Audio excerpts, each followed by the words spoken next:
आज से आपकी शुरू हो रही है बिहार स्पेशल। मतलब कि ये चैप्टर नंबर 5 से आपको बिहार स्पेशल देखने को मिलेगा। तो ध्यान से देखेंगे आप एक-एक पॉइंट को। आप केवल इसी को तैयार कर ले रहे हैं तो पूरा का पूरा आपका एचसीईआरटी एसटीईआरटी जियोग्राफी क्लास 10th का तैयार हो जाएगा। इसके बाद एमसीक्यू भी आएगा, ध्यान रखें। देखें, पॉइंट आपके सामने है। बिहार कृषि और वन संसाधन चैप्टर नंबर 5 है ये। बिहार की लगभग 75 से लेकर के 77% जनसंख्या जो है वो अपनी आजीविका के लिए कृषि और संबद्ध क्षेत्रों पर निर्भर है। क्लियर है? इस डेटा को याद रखिएगा। राज्य का जो सकल राज्य वर्धित मतलब कि जीएसपीए है, उसमें कृषि, वानिकी और मत्स्य पालन का क्षेत्र का योगदान लगभग 23.1% के आसपास है। बिहार का कुल भौगोलिक क्षेत्रफल की बात करें तो आपको पता है कि 94,163 किलोमीटर स्क्वायर है, जिसमें शुद्ध बोया गया जो क्षेत्र है वो लगभग 52 से लेकर के 54% के आसपास देखने को मिलता है। यदि हम बात करें राज्य की फसल सघनता की, तो फसल सघनता इस समय वर्तमान में 144% है। बिहार में मुख्य रूप से हम 4 फसलें उगाते हैं, जिसका नाम है भदई, अगहनी, रबी और गर्मा। तो भदई जो होता है वो शरद ऋतु में होता है, ठीक है ना?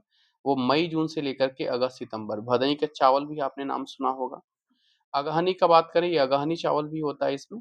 ये शीत ऋतु या खरीफ को बोलते हैं, मतलब कि मध्य जून से लेकर के और अगस्त तक, अब नवंबर दिसंबर में इसको काट ली जाती है, ठीक है ना?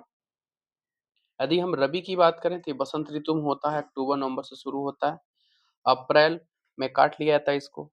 अगला लास्ट इसका है जो 4 फसलें हैं, उसमें चौथा फसल है गरमा। गरमा को हम ग्रीष्म ऋतु में उगाते हैं। अगले पॉइंट में आते हैं। बिहार में कुल खाद्यान्न की बात करें तो कुल खाद्यान्न के उत्पादन में चावल 40.7% है, गेहूं आपको 32.1% मिलेगा, मक्का आपको 27% का योगदान सम्मिलित रूप से यदि हम बात करें तो 99.9% का हिस्सा टोटल आता है खाद्यान्न के उत्पादन में। यदि हम धान की बात करें, राइस इसको हम पैडी का नाम देते हैं, इसमें ये प्रथम उत्पादक जिला है। तो सबसे ज्यादा जो धान होता है वो रोहतास जिले में होता है।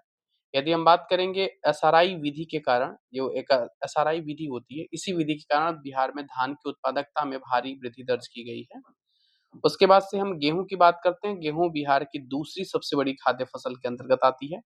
यदि हम शीर्ष जिले की बात करें तो इसमें भी आपका रोहतास ही पहले नंबर पर आता है। मतलब रोहतास धान और गेहूं दोनों में प्रथम स्थान पर देखने को मिलता है। यदि बात करें हम मक्का का, तो ध्यान देंगे मक्का के बारे में। तो मक्का जो है वो बिहार की तीसरी मुख्य खाद्य फसल है। मक्का तीसरी खाद्य फसल है। खेती तीनों मौसमों में की जाती है, जैसे भदई, अगहनी और रबी। इन तीनों मौसम में हम इनकी खेती करते हैं मक्का का। यदि शीर्ष उत्पादक राज्य बोले तो सबसे ज्यादा मक्का का उत्पादन आपको पूर्णिया में देखने को मिलता है। यदि रबी तिलहन की बात करें, ये राई, सरसों, तीसी, सूरजमुखी, कुसुम और रेडी, ये सब के सब तिलहन फसल है। और ये रबी फसल के अंतर्गत देखने को मिलता है। रबी तिलहन की बात करेंगे तो रबी खरीफ तिलहन में जिसमें आपका तिल है, सूरजमुखी है और मूंगफली है। ये दो, वो सूरजमुखी ऐसी है जो रबी और खरीफ दोनों तिलहन फसल है। दलहन की बात करें मतलब दाल, जिसमें चना, मसूर, एक नाम खेसारी है, फिर मूंग है, फिर अरहर है। ये जो 3 फसल हैं, चना, मसूर और मूंग, खेसारी, ये तीनों के तीनों रबी दलहन है। मतलब कि इनकी फसल की बुआई ठंडी मौसम में शुरू होती है, अक्टूबर नवंबर से। और यदि हम अरहर की बात करें तो अरहर की जो बुआई होती है वो खरीफ मौसम में होती है, जैसे आपका मई जून, ठीक है ना? यदि हम बात करें कि दलहन के उत्पादन में भारत बिहार का सबसे उत्पादक जो जिला है वो आपको पटना है। पटना सबसे ज्यादा दाल का उत्पादन करता है। आते हैं हम अगले पॉइंट के लेकर के आपको। कह रहा है कि गन्ना जो है, गन्ना उत्तर पश्चिम भाग में देखने को मिलता है गन्ना। यदि हम गंडक की बात करें, गंडक, बागमती, कमला, घाघरा नदियों का ये दुआ पाया जाता है। गन्ना गन्ना का जो क्षेत्र है इन्हीं दुआओं, इन्हीं मतलब गंडक में, बागमती में, कमला और घाघरा में। वर्तमान में भी देखें तो 11 चीनी मिलें कार्यरत है, जिसमें से 11 चीनी मिलें हैं, जिसमें से 9 को पूरी तरह से संचालन दिया जा रहा है, मतलब 9 चल रही हैं। यदि हम बात करेंगे सबसे शीर्ष उत्पादक जिला, तो आपको पता भी है पश्चिमी चंपारण में सबसे ज्यादा गन्ना की बुआई होती है।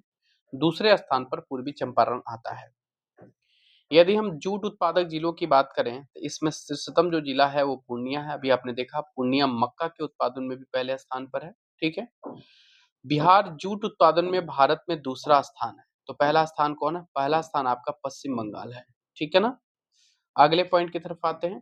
कह रहे हैं कि पूर्णिया के एक मरंगा में एक जूट पार्क स्थापित किया गया है। बहुत अच्छा इंपॉर्टेंट पॉइंट है ये। तंबाकू की खेती के लिए जो दियारा क्षेत्र है उसमें सबसे उपयुक्त माना जाता है तंबाकू की खेती के लिए। यदि हम आलू के उत्पादन की बात करेंगे तो आलू का उत्पादन सबसे ज्यादा पटना में देखने को मिलेगा और प्याज के उत्पादन में नालंदा में सर्वोत्तम है। मतलब कि आलू के उत्पादन में पटना है और प्याज के उत्पादन में आपका नालंदा जिला है। यदि हम सकल बुआई क्षेत्र की बात करें तो बिहार का अब तक का कुल भौगोलिक क्षेत्रफल 73% से लगभग 75% हो गया। मतलब पहले 73% था, अब ये 75% कुल भौगोलिक क्षेत्र का सकल बुआई क्षेत्र हो गया है। आते हम आगे पॉइंट की तरफ लेकर के आपको। अगला पॉइंट क्या कह रहा है कि जो शुद्ध बुआई का जो क्षेत्र है, जो अभी हमने पढ़ा था कि 52 से लेकर के 54% है, उसमें सस्य गहनता कितना है? तो ये है 1.52, मतलब 152%।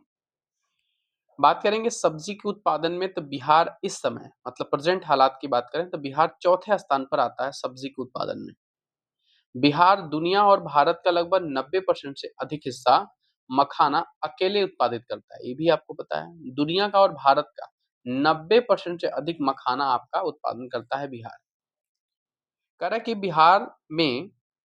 बिहार में वर्तमान में बिहार में शुद्ध सिंचित क्षेत्र कितना है? तो 60% से लेकर के 62% पहुंच गया है। सर्वाधिक सकल और शुद्ध सिंचित क्षेत्रफल की बात करें वो वाला जिला कौन है? तो रोहतास है।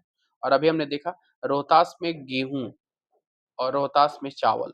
गेहूं और चावल के उत्पादन की दृष्टि से पहले स्थान पर कौन है? तो रोहतास जिला है। 7 निश्चय पार्ट 2 के तहत हर खेत तक सिंचाई का पानी कार्यक्रम चलाया जा रहा है। ये 7 निश्चय पार्ट 2 आया है, इसमें पहले 1 था, इस समय 2 आया है। इसके अंतर्गत हर खेत तक सिंचाई कार्यक्रम चलाया जा रहा है। देख रहे हैं, पूरा का पूरा कंटेंट आपको अपडेटेड मिलेगा। मैं आपको बता दूं, यदि आपको एससीईआरटी का कंप्लीट नोट चाहिए, एससीईआरटी या आपको एनसीईआरटी चाहिए, लाइन बाय लाइन एमसीक्यू मिलेगा आपको, हैंड रिटन नोट्स भी साथ में मिलेंगे। तो इसके लिए आपको 7905858205 पर आप व्हाट्सएप लिख करके व्हाट्सएप पे करके पूरी जानकारी प्राप्त कर सकते हैं। मतलब जानकारी का यहीं पे आपको मिलेगा। एससीईआरटी में आपको हिस्ट्री और जियोग्राफी मिलेगी, हिस्ट्री प्लस जियोग्राफी दोनों का एमसीक्यू भी मिलेगा और दोनों के हैंड रिटन नोट्स भी मिलेंगे। ठीक है ना? एससीईआरटी की प्राइस केवल 99 रुपीज है दोनों सब्जेक्ट का हिस्ट्री और जियोग्राफी का, दोनों का सब्जेक्ट का आपका 99 रुपीज है। आप इस नंबर पे व्हाट्सएप करके जानकारी ले सकते हैं। अगला हम देखें, सोन नदी घाटी जो परियोजना है बिहार की सबसे पुरानी और पहली नदी घाटी परियोजना है, जिसे 1874 में विकसित किया गया। कब की बात है ये? ध्यान देंगे, जो सोन नदी घाटी परियोजना है सबसे पुरानी है, सबसे पहली है। 1874 में इसका विकास किया गया था, सोन नदी घाटी परियोजना। बहुत इंपॉर्टेंट है। यदि हम बात करेंगे सोन नहर प्रणाली से बिहार के लगभग दक्षिण पश्चिम जिले क्या हैं? दक्षिण पश्चिम जिले में जैसे औरंगाबाद है, भोजपुर है, बक्सर है, रोहतास है, कैमूर है, अरवल है, गया है, पटना है, इनको सिंचाई की सुविधा मिलती है। मैं बता दूं ये जितना इंपॉर्टेंट है हम बता नहीं सकते हैं आपको कितना ज्यादा इंपॉर्टेंट है, एग्जाम में आने की प्रबल संभावना रहती है इस प्रकार के क्वेश्चन का कि जो नहर प्रणाली है इससे किस प्रकार के जिले, कौन कौन से जिले लाभान्वित हैं? तो दक्षिण पश्चिम जिले हैं जिसमें आपके औरंगाबाद, भोजपुर, बक्सर, रोहतास, कैमूर, अरवल, गया, पटना सिंचाई की सुविधा मिलती है। 1874 में इसकी स्थापना होती है। इस योजना के कारण जो दक्षिण बिहार में आपको चावल का उत्पादन बढ़ा है, जिससे इस क्षेत्र को बिहार का चावल का कटोरा कहा जाता है। तो दक्षिण पश्चिम का जो बिहार है उसको चावल का कटोरा का नाम दिया जाता है। कह रहा है कि 1968 में पुराने एनीकट के स्थान पर रोहतास जिले में इंद्रपुरी बैराज का निर्माण किया गया, जिसकी जो लंबाई है वो 1410 मीटर के आसपास है। जब की बात है 1968 में, वहां पे एक एनीकट का स्थान है, वहां पर एनीकट के स्थान पर रोहतास के जिले में इंद्रपुरी बैराज का निर्माण किया गया। लंबाई कितनी है? 1410 मीटर, आ सकता है एग्जाम में। कह रहा है कि वर्ष 2026 में झारखंड के साथ साथ सोन नदी जल बंटवारा विवाद को कह रहा है कि सुलझाते हुए इंद्रपुरी जलाशय परियोजना के निर्माण को नई मंजूरी दी गई है। आपको पता है? दोनों के बीच में विवाद था सोन नदी जल बंटवारे को लेकर के, झारखंड और बिहार को, जिसको समझौता हुआ है और इंद्रपुरी जलाशय परियोजना के निर्माण को नई मंजूरी मिली है। चलिए, दूसरी परियोजना आपके सामने आ रही है, गंडक नदी घाटी परियोजना। गंडक नदी घाटी परियोजना, इनको देखिए। ये जो दोनों है, ये उत्तर प्रदेश और बिहार की संयुक्त परियोजना है। पड़ोसी देश नेपाल का भी इसमें सहयोग है। इसका मुख्य बैराज वाल्मीकि नगर के पास एक भैंसा लोटन जगह है, वहां से होता है इसका।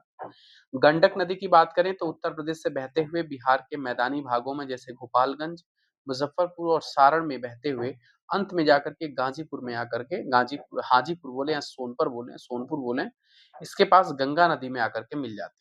तो गंडक नदी कहाँ से निकलती है? गंडक नदी उत्तर प्रदेश से भी बहती है। वैसे इसका गंडक नदी का जो स्थान है वो नेपाल से माना जाता है। गोपालगंज बिहार मैदानी भाग में जो बिहार का है उसमें गोपालगंज है, मुजफ्फरपुर है, सारण है। यहाँ से बहता हुआ हाजीपुर और सोनपुर के पास आता है और गंगा नदी में जाकर के मिल जाता है।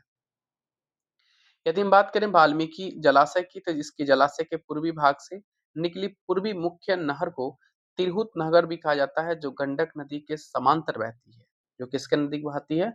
तो वाल्मीकि जलाशय का जो पूर्वी भाग है, उसी उसी भाग से निकली जो पूर्वी मुख्य नहर है, उसको तिरहुत नहर भी कहा जाता है। ध्यान दीजिएगा, तिरहुत नहर किसको कहा जाता है? वाल्मीकि जलाशय के पूर्वी भाग को, और ये गंडक नदी के समांतर बहती है। समझ गए आप? अब हम आते हैं कोसी नदी घाटी परियोजना, जो कि बेहद इंपॉर्टेंट है। कोसी नदी घाटी परियोजना कह रहा है कि 1896 में परिकल्पना, लेकिन वास्तविक रूप से 1955 में इसका काम शुरू होता है। ध्यान दे दिए। भारत सरकार, बिहार सरकार, नेपाल सरकार का एक सामूहिक प्रयास है। प्रथम चरण में नेपाल की सीमा पर स्थित हनुमान नगर में मुख्य बैराज का निर्माण किया गया है। इसके तहत एक नई लिंक परियोजना है, कोसी मेंची अंतरराज्यीय नदी। ये बीपीएससी में भी क्वेश्चन पीवाईक्यू आया हुआ है। ठीक है ना, बीपीएससी शायद 17वीं में कि 69वीं में आया हुआ था ये क्वेश्चन। नदी नई लिंक परियोजना कोसी मेची अंतरराज्यीय परियोजना का नाम है। ये कोसी नदी घाटी परियोजना में है। इसकी स्थापना वास्तविक रूप से 1955 में होती है, परिकल्पना 1896 में की गई थी। यदि हम बात करेंगे कोसी बैराज की जो वास्तविक लंबाई की, तो वास्तविक लंबाई इसकी बात करेंगे तो यहाँ पर दिया हुआ, ध्यान दीजिए, वास्तविक लंबाई 1149 मीटर है। लेकिन यदि हम कुल लंबाई की बात करें तो 12,161 मीटर है ये। और यह बैराज 1963 में शुरू हुआ था, कोसी बैराज। इस परियोजना का दूसरा जो चरण है, उस चरण में जल विद्युत उत्पादन में बढ़ावा देने के लिए कटैया में पूर्वी कोसी मुख्य नहर पर 20,000 आपका जो किलोवाट की जो क्षमता का एक जल विद्युत शक्ति है, वो जल विद्युत शक्ति गृह की स्थापना किया गया है। कहाँ पे बात की गई है? दूसरे चरण में। कहाँ पर? कटैया में, पूर्वी कोसी विद्युत मुख्य नहर पर। ठीक है ना। अब कह रहा है कि दुर्गावती जलाशय परियोजना का मुख्य उद्देश्य क्या है? तो कैमूर और रोहतास जिले के जो सूखाग्रस्त एरिया हैं, उनको सिंचित करना और बाढ़ को नियंत्रित करना। बागमती परियोजना बागमती नदी पर सीतामढ़ी जिले में स्थित है। ठीक है ना। इसके पूर्वी और इसके पूर्वी चंपारण इसके द्वारा जो पूर्वी चंपारण, सीतामढ़ी, शिवहर मुख्य जिला लाभान्वित होता है इससे। अब आइए, मैंने अपडेटेड यहाँ पे लिखा है, बिहार वन संसाधन, ये अपडेटेड है। ठीक है ना, पुराना डेटा दिया था उसको अपडेट किया है। यदि हम कुल वनावरण की बात करेंगे और वृक्षावरण की, तो देखिए वनावरण की बात करेंगे तो ये 7.84% है, मतलब 7380.79। और ये हम वृक्षावरण की बात करेंगे 2341 है, जो कि 2.49%। यदि इनको ऐड करते हैं तो 97,9721.79। यदि हम बात करें कि वृक्षावरण और वनावरण का कुल परसेंटेज, तो 10.3% है। ठीक है, ये भी पीवाईक्यू क्वेश्चन है, एग्जाम में कई बार आ चुका है। कह रहा है कब? क्षेत्रफल की दृष्टि से बात करेंगे तो सर्वाधिक वन जो क्षेत्र है वो कैमूर है। कैमूर में सर्वाधिक वन पाया जाता है। और वहीं पे सबसे कम की बात करेंगे तो सबसे कम आपको कैमूर में देखने मिलता है, सॉरी शेखपुरा में। सबसे ज्यादा कैमूर और सबसे कम शेखपुरा में। कह रहा है कि शुष्क पतझड़ वनों का जो मुख्य विस्तार है वो कैमूर और रोहतास के पठारी भागों के साथ साथ दक्षिण पूर्वी पठारी पहाड़ी जैसे कि जमुई, बांका, गया, उसमें प्रमुखतया रूप से पाया जाता है। ठीक है ना। 2 टाइगर रिजर्व हैं, दूसरा आपका कैमूर वन्यजीव अभयारण्य घोषित किया गया है। पहला आपका वाल्मीकि नगर है, दूसरा कैमूर वन्यजीव अभयारण्य घोषित है। भारत का जो पहला राष्ट्रीय डॉल्फिन अनुसंधान केंद्र है वो आपको पता ही है, पटना में स्थित है। नवीनतम वन रिपोर्ट के अनुसार बिहार का जो वास्तविक रिकॉर्डेड वन है वो 7.84% है। ठीक है ना? अभी आपने देखा कि वनावरण 7.84%, वृक्षावरण आपको 2.49%, तो दोनों मिलकर के 10.3% यदि हम बात करेंगे कुल वन संसाधन में। कह रहा है कि संजय गांधी जैविक उद्यान, जो आप पटना आप चिड़ियाघर है ना, उसी का नाम है संजय गांधी जैविक उद्यान, जिस चिड़ियाघर पटना में है, लगभग 153 एकड़ में फैला है। बेगूसराय जिले में स्थित एक कांवर झील है जिसको हम कबरताल भी बोलते हैं, उनको नवंबर 2020 में आधिकारिक तौर पर बिहार की पहली रामसर साइट घोषित कर दी गई है। यानी बेगूसराय जिले में जो स्थित कांवर झील है, उनको सन 2020 में आधिकारिक तौर पर बिहार की पहली रामसर साइट घोषित कर दी गई है। एक कुशेश्वर स्थान पक्षी अभयारण्य उत्तर भारत के प्रमुख आर्द्र भूमियों में से एक है, जो कि दरभंगा जिला में स्थित है। कुशेश्वर स्थान पक्षी अभयारण्य दरभंगा में, बेगूसराय में कांवर झील। कह रहा है कि भागलपुर जिले के सुल्तानगंज क्षेत्र के पास स्थित जो गौतम बुद्ध और विक्रमशिला गांगे डॉल्फिन अभयारण्य इस देश का पहला विशेष जलीय जीव संरक्षण क्षेत्र भी है। ठीक है, आगे बढ़ते हैं हम आपको लेकर के। ये हैं हम अगले चैप्टर की तरफ, चैप्टर नंबर 5, सॉरी 6 होना चाहिए ये। अगला है ये कि खनिज और ऊर्जा संसाधन। बिहार में वर्तमान में चूना पत्थर और पायराइट ही ऐसे मुख्य खनिज हैं जो यहाँ की पर्याप्त मात्रा में उपलब्ध है। कौन कौन सा? पायराइट और चूना पत्थर। बिहार में बॉक्साइट का जो मुख्य भंडार है वो मुख्य रूप से गया, जमुई, बांका और बांका जिलों में स्थित है। यदि हम लौह की बात करेंगे तो लौह में जो मैग्नेटाइट है वो पत्थर का भंडार बिहार के दक्षिणी पहाड़ी क्षेत्रों में सीमित मात्रा में पाया जाता है। जमुई जिले में 222.88 मिलियन टन स्वर्ण अयस्क देश का सबसे बड़ा भंडार है। सोने का सबसे बड़ा भंडार आपको जमुई जिला में है बिहार। अगला पॉइंट हम देखें, बहुत इंपॉर्टेंट है कि जो कह रहा है कि मस्कोवाइट बहुत ही उच्च कोटि का अभ्रक होता है, जिसे व्यावसायिक रूप से बंगाल रूबी भी कहा जाता है। इसको नाम से जानते हैं मस्कोवाइट। तो मस्कोवाइट किसका उच्च कोटि है? अभ्रक का है। बहुत इंपॉर्टेंट है, स्टार हमने पहले भी लगाया है, अभी भी लगा रहे हैं। मस्कोवाइट अभ्रक का उच्च कोटि का है। व्यावसायिक रूप से उसको हम बंगाल रूबी के नाम से भी जानते हैं। प्रकृति में अभ्रक मुख्य रूप से 3 प्रकार का पाया जाता है। पहला है मस्कोवाइट, फ्लोगोमोपाइट और बायोटाइट। ये तीनों याद कर लीजिए, ये अभ्रक का 3 प्रकार है। चूना पत्थर का जो मुख्य भंडार है वो खनन क्षेत्र रोहतास और कैमूर की पहाड़ियों में स्थित है। कैमूर का मतलब कि भभुआ की पहाड़ियों में स्थित है। किसका हम बात करेंगे? चूना पत्थर का। इसमें डोलोमाइट भी उपलब्ध है। ठीक है, अगला पॉइंट हम देखेंगे। कह रहा है कि सिलिका सैंड, ध्यान दें कौन सा है? सिलिका सैंड मुख्य रूप से मुंगेर जिले से प्राप्त होता है। कहां से प्राप्त होता है? मुंगेर जिले से। वर्तमान में बिहार देश के कुल पायराइट संसाधन का लगभग 94 से लेकर के 95% हिस्सा अपने पास रखता है। किसका? देश का कुल पायराइट का लगभग, मतलब सबसे ज्यादा पायराइट आपको बिहार में देखने को मिलता है, जिसमें अमझोर की पहाड़ी जो कि रोहतास में पड़ता है, इसके लिए सबसे ज्यादा प्रसिद्ध है। अभी आपने पढ़ा कि बिहार में चूना पत्थर और पायराइट सबसे ज्यादा पाया जाता है, और इसमें पायराइट केवल पूरे भारत का 94% हिस्सा बिहार उत्पादन करता है। और बिहार का एक जिला है रोहतास, वहां पे एक पहाड़ी है अमझोर पहाड़ी, वहां पर इसके उत्पादन के लिए सबसे ज्यादा, मतलब फेमस है, प्रसिद्ध है। यदि हम क्वार्टज की बात करें कि क्वार्टज की जो खाद्यान्नें हैं वो गया, मुंगेर, नवादा और बांका जिलों में स्थित है। क्लियर है? कहाँ? गया, मुंगेर और नवादा और बांका जिलों में स्थित है क्वार्टाइट की खाद्यान्न। बिहार के सारण जिला, पूर्वी चंपारण, पश्चिमी चंपारण, मुजफ्फरपुर, पटना, नालंदा, जहानाबाद और औरंगाबाद में आपको क्या देखने को मिलेगा? सोरा। सोरा सफेद कलर का होता है, एक प्रकार का इसको बोल सकते हैं विस्फोटक का काम कार्य करता है। बम बनाने के लिए सोरा का प्रयोग करते हैं। करते थे, उस समय अंग्रेज बिहार से ही इसका आयात करते थे, सोरा का। तो सोरा का जो जिला है बिहार का, वो सारण, पश्चिमी चंपारण, पूर्वी चंपारण, मुजफ्फरपुर, पटना, नालंदा, उसके बाद जहानाबाद, औरंगाबाद। परमाणु खनिज और रिफैक्ट्री उद्योगों में उपयोग होने वाले जो ग्रेफाइट को व्यावसायिक रूप से ब्लैक सीड और ओकरा के प्लम्बैगो के नाम से जाना जाता है। इसको रिफैक्ट्री में उपयोग होने वाला जो ग्रेफाइट है, ग्रेफाइट को क्या नाम से जानते हैं? Black black seed, black lead, आपको पता है ना कि पेंसिल में पाया जाता है ना ब्लैक लीड, वो है। और और उसके बाद उसको बोलते हैं प्लम्बैगो, प्लम्बैगो के नाम से भी जानते हैं। इसका सबसे ज्यादा उत्पादन आपको मुख्य रूप से मुंगेर और रोहतास के जिलों में होता है। एक जगह है Kahalgaon. Kahalgaon super thermal power station Bihar के किस जिला में आता है? तो कहलगांव सुपर स्टेशन थर्मल आपका भागलपुर में आता है, इंपॉर्टेंट पॉइंट है। यदि हम कांटी तापी विद्युत केंद्र की बात करेंगे, ये भी इंपॉर्टेंट है, ये आपको मुजफ्फरपुर देखने को मिलता है।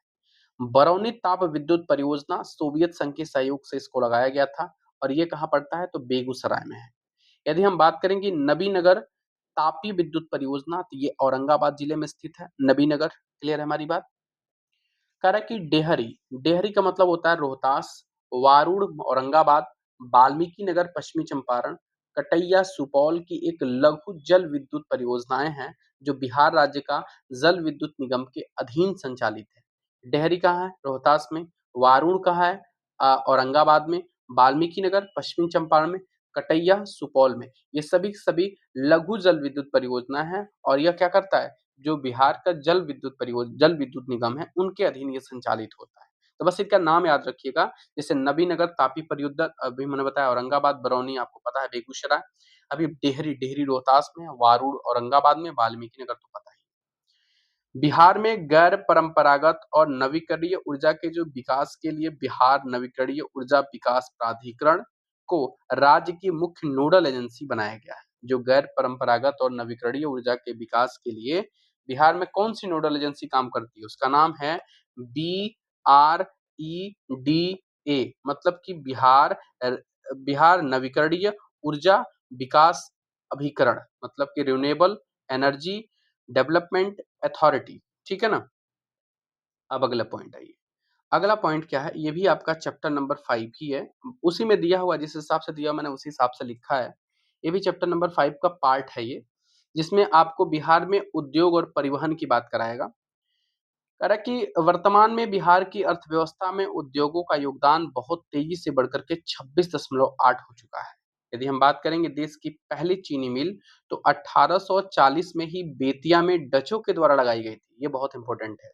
यदि हम बात करें बिहार नहीं, यूपी की नहीं, पूरे भारत की बात करें, तो इसमें सबसे पहली चीनी मिल कहाँ पे लगाई गई थी? तो बेतिया में। उसका बेतिया में डचों के द्वारा 1840 में लगाई गई थी। ठीक है? कह रहा है कि बिहार की जो अधिकांश चीनी मिलें हैं वो पश्चिमी चंपारण, पूर्वी चंपारण, सिवान और गोपालगंज, क्योंकि आपको पता है गन्ने का उत्पादन भी इन्हीं जिलों में सबसे ज्यादा देखने को मिलता है। अब इसके हमने एक लिखा है अभी फैक्ट, मतलब ये मेरे द्वारा फैक्ट है। बिहार एथेनॉल उत्पादन संवर्धन नीति के तहत बिहार देश का पहला ऐसा राज्य बना जिसमें एथेनॉल नीति लागू की, और पूर्णिया जिले देश के पहले अनाज आधारित एथेनॉल संयंत्र की स्थापना की गई। यानी बिहार का एक पूर्णिया जिला है जहां पर अनाज आधारित एथेनॉल का संयंत्र की स्थापना की गई है। वर्तमान में बिहार पश्चिम बंगाल के बाद देश का दूसरा सबसे बड़ा कच्चा जूट उत्पादक राज्य है। इसमें आपको बिहार में कौन कौन से राज्य हैं? तो पूर्णिया है, कटिहार है और अररिया है। यदि हम बात करेंगे मुंगेर जिला की, तो मुंगेर जिला सिगरेट उद्योग में सबसे ज्यादा आगे है। तेंदू के पत्तों से यहाँ पर बीड़ी भी बनाई जाती है, इसका नाम है, बड़ी नहीं है, बीड़ी, बीड़ी बनाई जाती है। ठीक है ना? तेंदू के पत्तों से क्या बनाई जाती है? तो बीड़ी बनाई जाती है। भागलपुर के तैयार कपड़े, सूती और चादरें देश विदेश में प्रसिद्ध हैं, जबकि औरंगाबाद जिले के जो ओबरा और दाऊ नगर है, इससे बनी जो कालीन है वो मांग देशव्यापी स्तर पर है। भागलपुर का जो कपड़ा मतलब सूती चादरें हैं वो फेमस है, औरंगाबाद जिले का जो कालीन है वो फेमस है। रेशमी वस्त्र की बात करेंगे, उसका सबसे प्रमुख केंद्र आपको भागलपुर ही माना जाता है, जिसे वैश्विक पहचान के कारण इसको सिल्क सिटी का नाम दिया गया है। यानी भागलपुर को भागलपुर को क्या नाम दिया गया है? Silk city. क्या दिया गया है? इसको बोलते हैं सिल्क सिटी। इंपॉर्टेंट है, ध्यान रखिएगा। अगला, भागलपुर के टसर सिल्क को जीआई टैग भी प्राप्त है। कौन सी, अब पूछेगा बिहार के किस सिल्क को जीआई टैग प्राप्त है, तो टसर सिल्क। ये कहाँ का है, तो भागलपुर का। कह रहा है कि उत्तर बिहार का जो हाजीपुर और बेतिया है, जिलों में उत्तम कोटि की औद्योगिक लकड़ियों से निर्मित एक प्लाईवुड के कारखाने भी आपको प्रसिद्ध देखने को मिलेंगे। लाख के कीड़े मुख्य रूप से पलाश, बेर, कुसुम जैसे पेड़ों की शाखाओं पर पनपते और विकसित होते हैं। और आपको पता है कि लाख किस में काम आता है, चूड़ियों के यानी कच्चे जो कांच से बनी चीजें हैं उनके उत्पादन के लिए लाख का प्रयोग किया जाता है। तो मुख्य रूप से किस किस पेड़ों के छालों से प्राप्त होते हैं ये, तो पहला है पलाश, बेर, कुसुम, इन सभी पेड़ों की जो शाखाएं हैं उनसे। एशिया का सबसे पहला वर्कशॉप जमालपुर में खोला गया था 1875 में, जो कि रेलवे का वर्कशॉप था। ध्यान दीजिए, एशिया का पहला वर्कशॉप है वो भी रेलवे का ही है, जमालपुर में 1875 में। राजगीर में आयुध कारखाना खोला गया है। हरनौत में रेलवे कोच फैक्ट्री की स्थापना की गई है। 1000 करोड़ से अधिक रुपए से बड़े प्रोजेक्ट को 25 एकड़ तक की भूमि बिल्कुल मुफ्त आवंटित की जा रही है बिहार का एक योजना के अंतर्गत, कि यदि आप 25 एकड़ तक की भूमि आपको फ्री दी जाएगी यदि आप 1000 करोड़ से ज्यादा का बिजनेस आप बिहार में लगा रहे हैं, कोई प्रोजेक्ट आपका है, तो उसके लिए आपको बिहार सरकार 25 एकड़ की भूमि आपको बिल्कुल मुफ्त आवंटित करेगी। पटना के निकट जो फतुहा है उसमें अत्याधुनिक फिनटेक सिटी स्थापित करने की योजना बनाई जा रही है। फिनटेक सिटी कहाँ पे बनाई जा रही है, तो पटना के निकट फतुहा में। सड़क नेटवर्क की हम बात करेंगे तो उस मामले में बिहार देश का 8वें स्थान पर आता है। भारतमाला परियोजना के अंतर्गत 1652 किलोमीटर लंबे आर्थिक गलियारों का निर्माण कार्य प्रगति पर है।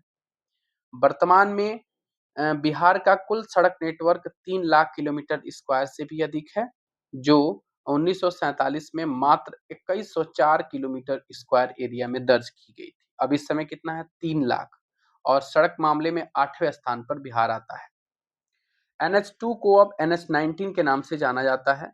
नेशनल हाईवे 2 को नेशनल हाईवे 19 के नाम से जानते हैं। बिहार की सबसे लंबी सड़क जो उच्च पथ संख्या है 31, जो कि 398 किलोमीटर की है, जिसे रजौली घाट बख्तियारपुर बरौनी, रजौली घाट बख्तियारपुर बरौनी सड़क के नाम से जानते हैं। क्या नाम है उसका, उच्च पथ संख्या 31।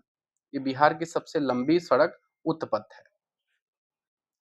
ठीक है, उसके बाद कह रहा है कि बिहार की सबसे लंबी सड़क, ये हो गया। बिहार में जो ग्रैंड ट्रंक रोड है उसकी लंबाई आपको 204 किलोमीटर देखने को मिलती है, जो सासाराम से मोहनिया औरंगाबाद शहरों से होकर के गुजरती है। कह रहा है कि पूर्व और पश्चिम कॉरिडोर का 512 किलोमीटर लंबा महत्वपूर्ण हिस्सा बिहार राज्य के उत्तरी जिलों से होकर के गुजरता है। ठीक है, जो पूर्वी पश्चिमी कॉरिडोर है वो 512 किलोमीटर का लंबा है, जो बिहार राज्य के उत्तरी जिलों से होकर के गुजरता है। यदि हम राज्य उच्च पथ की बात करें, इसकी कुल लंबाई वर्तमान में 4117 किलोमीटर है। कितना है, राज्य उच्च पथ एसएच की कुल लंबाई 4117 किलोमीटर।